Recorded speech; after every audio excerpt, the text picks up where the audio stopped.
औज़ुबिल्लाहिमिनश्शैतानिर्रजीम बिस्मिल्लाहिर्रहमानिर्रहीम। अस्सलाम वालेकुम दोस्तों, मैं हूं मोहसिन रज़ा और आप लोग देख रहे हैं 24/7 टीचर्स ऑनलाइन। दोस्तों, क्लास चल रही है हमारी बिजनेस की और आज उस सीरीज का हमारा 21वां लेक्चर है या 21वीं क्लास है। दोस्तों, आज की क्लास का जो हमारा टॉपिक है वो है ह्यूमन रिसोर्स मैनेजमेंट। दोस्तों, आज की क्लास शुरू करने से पहले हम ये देख लेते हैं कि हमने अपनी पिछली क्लास के अंदर क्या पढ़ा था। दोस्तों, पिछली क्लास के अंदर हम लोगों ने बात की थी स्ट्रेटेजिक प्लानिंग के हवाले से और गोल्स के हवाले से। मैंने आपको बताया था कि स्ट्रेटेजिक प्लानिंग क्या होती है और हमारे पास कितनी किस्म की स्ट्रेटेजिक प्लानिंग होती है। After that we have studies about the goals and we have seen about the different types of goal which the company have been set to achieve these goals। और उसके बाद आखिर में हम लोगों ने कुछ पर्पसेस देखे गोल्स के कि कंपनी जो है वो गोल्स सेट क्यों करती है। दोस्तों, ये तो थी हमारी पिछली क्लास। आज की क्लास में जैसे मैंने आपको पहले बताया कि हम लोग अपनी डिस्कशन मैनेजमेंट के हवाले से थोड़ी और बढ़ाएंगे क्योंकि हमने बिजनेस स्टार्ट कर लिया है, अब उसको मैनेज करने की जरूरत है। तो पिछली जो 2-3 क्लासेस थी वो मैनेजमेंट के हवाले से थी। अब हमारी कंपनी के अंदर एक और डिपार्टमेंट होता है जिसको हम HR डिपार्टमेंट कहते हैं या ह्यूमन रिसोर्स मैनेजमेंट डिपार्टमेंट कहते हैं। हम ये देख लेते हैं कि कंपनी के अंदर वो किस मैनेजमेंट के हवाले से अपना रोल या किरदार अदा करते हैं। ह्यूमन रिसोर्स मैनेजमेंट के हवाले से आज हम बात करेंगे। हम देखेंगे कि इसके कौन कौन से फंक्शंस होते हैं किसी भी कंपनी के अंदर। हम देखेंगे कि स्टाफिंग से क्या मुराद है। इसके साथ हम देखेंगे जॉब एनालिसिस क्या होता है और जॉब डिस्क्रिप्शन से क्या मुराद है। आखिर के अंदर हम लोग देखेंगे कि स्टाफिंग के लिए या रिक्रूटमेंट के लिए हमारे पास कौन कौन से सोर्सेज अवेलेबल हैं। इसमें हमारे पास कुछ एक्सटर्नल सोर्सेज हैं और कुछ इंटरनल सोर्सेज है और मैं आपको बताऊंगा कि इन दोनों सोर्सेज के अंदर फर्क क्या है। तो चलिए दोस्तों, हम लोग आज की अपनी क्लास शुरू करते हैं और सबसे पहले देखते हैं कि ह्यूमन रिसोर्स मैनेजमेंट होता क्या है। It is the combination of 3 words human resource management. ये बेसिकली 3 अल्फाज का मजमुआ है जिसमें पहला जो वर्ड है वो ह्यूमन है, दूसरा जो वर्ड है वो रिसोर्सेज है और तीसरा जो वर्ड है वो मैनेजमेंट है। तो हम सबसे पहले देखेंगे कि ह्यूमन से क्या मुराद है। Human or general peoples or employees working in the organisation.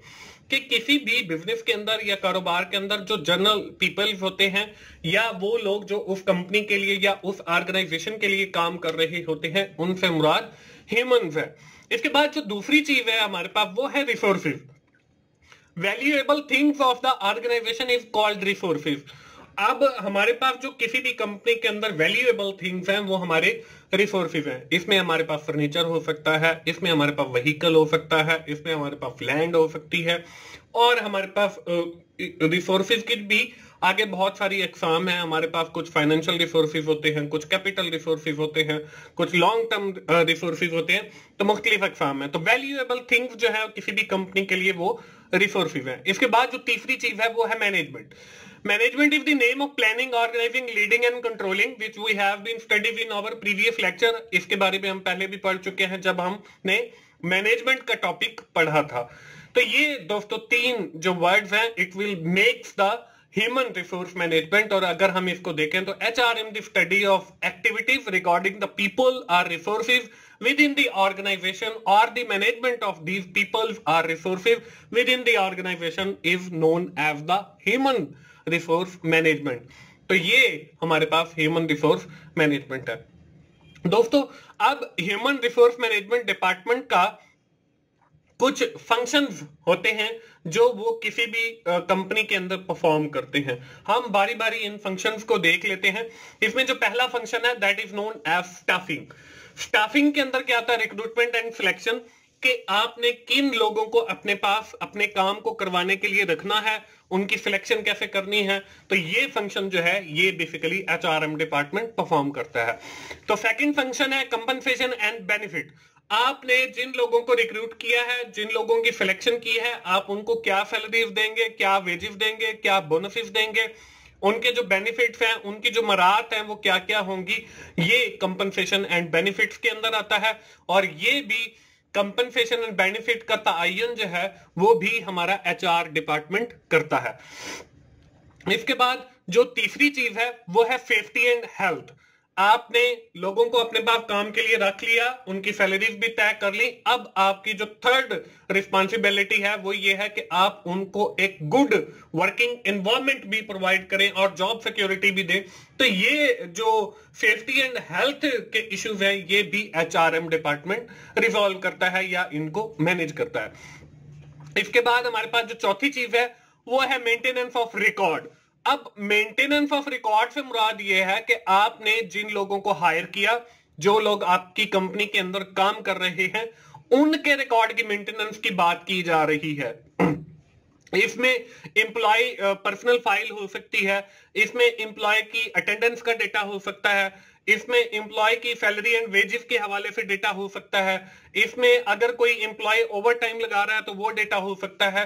तो ये जो रिकॉर्ड की मेंटेनेंस है with respect to the humans, ये भी एचआरएम डिपार्टमेंट का फंक्शन है।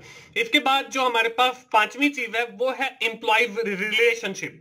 अब एम्प्लॉय रिलेशनशिप से क्या मुराद है कि वो लोग जो कंपनी के अंदर काम कर रहे हैं उनका कंपनी की मैनेजमेंट के साथ कैसा ताल्लुक है। तो ये भी एचआरएम डेवलप का जो डिपार्टमेंट है वो डेवलप करता है। इसके बाद अगली जो हमारे पास चीज है वो है एचआर रिसर्च। अब एचआर रिसर्च से क्या मुराद है, identify the need of the human resources and provide the HR resources on the time. कि आपने ये देखना है कि आपकी कंपनी को किस वक्त कितने लोगों की जरूरत है और कितने टाइम के अंदर वो आपको अवेलेबल है, उनकी जो रिक्रूटमेंट है, उनकी जो सिलेक्शन है। और ये जो एचआर रिसर्च का पूरा प्रोसेस है ये भी हमारे एचआरएम डिपार्टमेंट का फंक्शन है। तो दोस्तों ये कोई 6 फंक्शन है, इसके अलावा और भी बहुत सारे फंक्शन हैं जो एचआरएम डिपार्टमेंट जो है वो किसी भी कंपनी के अंदर परफॉर्म करता है। दोस्तों अब हम इनको जो फंक्शन हम लोगों ने यहाँ पे पढ़े हैं, आगे हमारे जो 2-3 लेक्चर्स हैं वो इन्हीं फंक्शंस के गिर्द घूमेंगे। तो इनमें जो पहला फंक्शन है वो है स्टाफिंग का। तो हम सबसे पहले देखेंगे कि स्टाफिंग जो है किसी भी कंपनी के अंदर वो कैसे की जाती है। तो स्टाफिंग के लिए आपके पास जो कंपनी जिसने स्टाफिंग करनी है वो 2 चीजों के लिए जो है देखती है, एक जॉब डिस्क्रिप्शन और दूसरी जो है वो है जॉब स्पेसिफिकेशन। अब इन दोनों के दरमियान फर्क क्या है वो हम देख लेते हैं। जॉब डिस्क्रिप्शन के अंदर क्या है, systematic evaluation of the duties, work condition, tools, material and equipment related to the performance of the job. कि वो जो भी जॉब है वो आपने कैसे परफॉर्म करनी है और उसके अंदर आपकी ड्यूटीज क्या क्या होंगी, आपकी जो वर्किंग कंडीशंस हैं वो क्या क्या होंगी। जैसे हम ये कहते हैं मिसाल के तौर पे एक हमारे पास दर्जी है, तो उसने उसकी जो जॉब डिस्क्रिप्शन है, उसकी जॉब डिस्क्रिप्शन ये है कि उसने कटाई भी करनी है, उसने पैमाइश का काम भी करना है, उसने सिलाई का काम भी करना है। तो ये सारी जितनी भी चीजें हैं रिलेटेड टू द टेलर, ये उसकी जॉब डिस्क्रिप्शन है। इसके बाद हमारे पास जो दूसरी टर्मिनोलॉजी है वो है जॉब स्पेसिफिकेशन। अब जॉब स्पेसिफिकेशन क्या होती है, description of the skills abilities under the cardinals required by the job. कि उस जॉब को परफॉर्म करने के लिए आपके कितनी स्किल की जरूरत है, आपके पास कितनी सलाहियत होनी चाहिए, कितनी एबिलिटी होनी चाहिए, आपके पास कितना नॉलेज होना चाहिए, आपकी तालीम कितनी होनी चाहिए। फॉर एग्जाम्पल हमारे पास एक आईटी असिस्टेंट की जॉब है, अब उसके लिए हम ये देखते हैं कि हमारे पास या तो ऐसा कैंडिडेट होना चाहिए जिसने बीएफ आईटी किया हुआ, या फिर हमारे पास ऐसा कैंडिडेट होना चाहिए जिसने एमआईटी किया हुआ हो। क्योंकि और उसके साथ हम ये भी देखेंगे कि उसका एक्सपीरियंस लेवल कितना है, उसके पास 1 साल का एक्सपीरियंस है, उसके पास 2 साल का एक्सपीरियंस है। तो ये जितनी भी चीजें हैं related to the skills, abilities, qualification और एक्सपीरियंस, ये हमारा जॉब स्पेसिफिकेशन के अंदर आता है कि उस जॉब को परफॉर्म करने के लिए आपको कितनी सलाहियत, एबिलिटी या कितनी क्वालिफिकेशन का होना जरूरी है। तो दोस्तों स्टाफिंग के लिए या रिक्रूटमेंट एंड सिलेक्शन के लिए हमें इन 2 टर्मिनोलॉजीज का पता होना चाहिए। और जब भी कोई कंपनी स्टाफिंग करती है तो वो इन दोनों चीजों को देखती है, पहले जॉब डिस्क्रिप्शन और फिर जॉब स्पेसिफिकेशन। अब ये देखने के बाद कंपनी जो है वो हायरिंग करती है या रिक्रूटमेंट एंड सिलेक्शन करती है। तो कंपनी के पास 2 रिसोर्सेज होते हैं रिक्रूटमेंट करने के लिए। एक हमारे पास इंटरनल रिसोर्सेज हैं दूसरा हमारे पास एक्सटर्नल रिसोर्सेज है। अब इंटरनल रिसोर्सेज के अंदर क्या क्या है? जॉब प्रमोशन, कि एक बंदा पहले काम कर रहा है उसको जो है आप प्रमोट कर दें। इंटरनल रिसोर्सेज से मुराद यह है कि कंपनी के अंदर ही जो लोग काम कर रहे हैं उनको ही जो है आगे रिक्रूट कर दिया जाए। तो जॉब प्रमोशन यह है कि पहले एक बंदा लोअर लेवल के ऊपर काम कर रहा है, अब हमने उसका डेजिग्नेशन चेंज करके उसको हायर लेवल के ऊपर ले गए हैं। तो ये भी इस तरीके से भी हम रिक्रूटमेंट कर सकते हैं। ये हमारी इंटरनल यानी कि विद इन द कंपनी जो है रिक्रूटमेंट चल रही है। जॉब पोजीशनिंग, कि पहले आपने उसको कोई और पोजीशन दी हुई थी, पहले हमने टेलर की दी हुई थी, अब जो है हम उसे मैनेजर की दे देते हैं या ऑपरेशन मैनेजर की दे देते हैं, तो हमने पोजीशन चेंज कर दी।